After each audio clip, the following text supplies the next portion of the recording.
Allah is the creator of the universe, the king of everyone and the lord of everything. He is the only one who deserves to be worshipped. He manages the affairs of all kingdoms.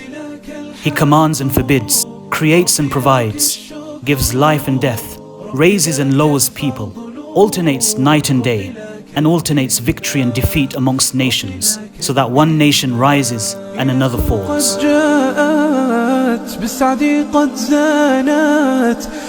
Only Allah's commands and decree are carried out throughout the heavens and the earth, deep in the oceans and in the skies, and throughout the entire universe. His knowledge encompasses all matters, counting for each and every being, and enveloping them with His mercy and wisdom.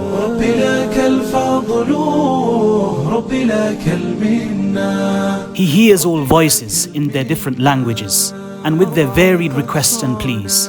One voice does not distract Him from hearing another, nor do their innumerable pleas confuse Him.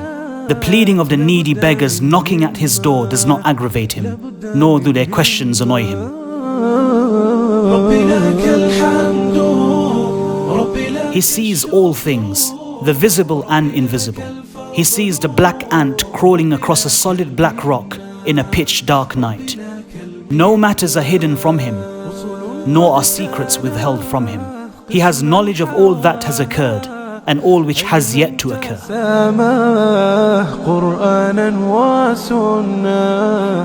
Everyone in the heavens and the earth beseech Him for their needs.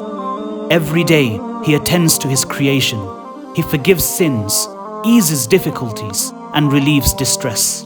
He mends the broken, enriches the poor, teaches the ignorant, guides the astray, directs the confused, and helps the desperate.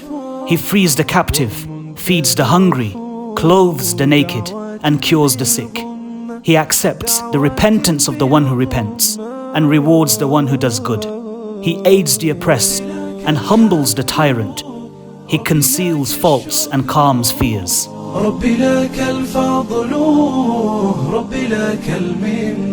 He does not sleep, nor does sleep befit Him. The deeds of the night ascend to Him before those of the day, and the deeds of the day before those of the night. Light is His veil. Were He to lift it, the splendor of His face would burn all of His creation as far as His gaze reaches. What He possesses is not diminished by what He gives, for His right hand always remains full.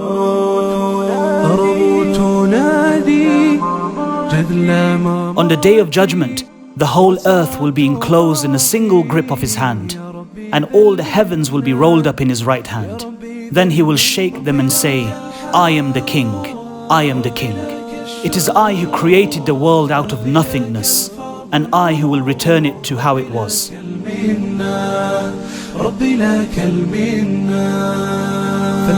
No sin is too great for Him to forgive, no request too great for Him to fulfill.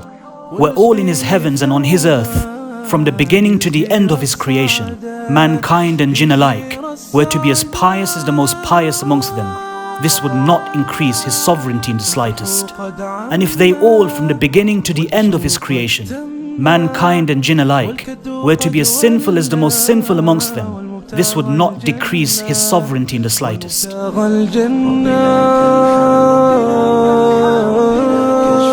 If all those in His heavens and on His earth, human beings and jinn, living and dead, were to assemble in one place and ask Him, and He gave each one of them what they asked for, this would not decrease what He has by even an atom's weight. He is the first, before whom there is nothing, the last, after whom there is nothing. He is the most high, and there is nothing above Him, the most near, and there is nothing closer than Him. He is the most blessed and exalted. He is the most worthy of being worshipped and remembered.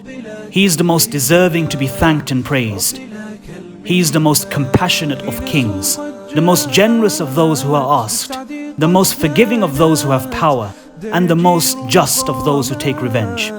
With His knowledge comes wisdom, with His might, His forgiveness, and with His withholding, His wisdom.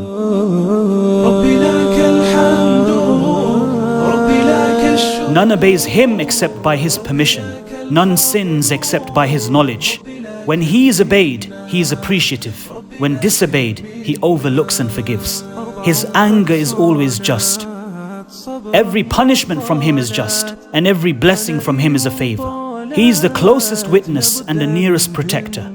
He records the deeds and sets down the appointed times for all things. When he intends something to be, he only says to it, be, and it is.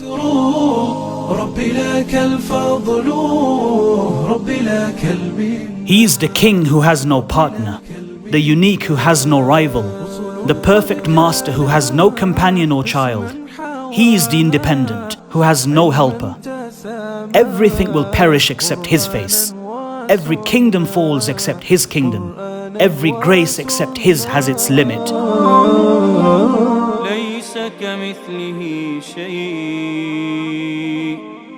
وهو السميع البصير. حديث يحث وقلب يريد.